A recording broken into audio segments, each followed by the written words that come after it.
கிறிஸ்துவுக்குள் பிரியமானவர்களே, ஆண்டவராகிய இயேசு கிறிஸ்துவின் இனிய நாமத்தினால் உங்கள் அனைவருக்கும் கிருபையும் சமாதானமும் பெருக கடவது.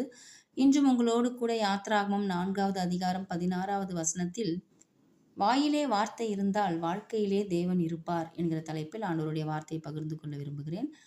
அவன் உனக்கு பதிலாக ஜனங்களோடே பேசுவான், இவ்விதமாய் அவன் உனக்கு வாயாக இருப்பான், நீ அவனுக்கு தேவனாக இருப்பாய்.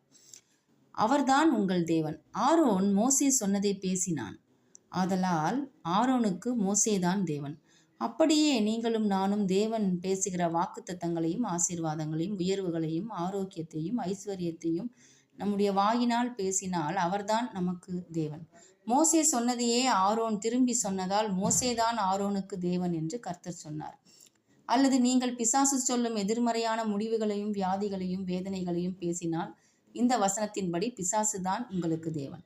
நீங்கள் யார் சொல்லுகிறதை கேட்டு திரும்பி உங்கள் வாயில் மறுபடி பேசிக்கொண்டு இருக்கின்றீர்கள், அவர்தான் உங்களுக்கு தேவன்.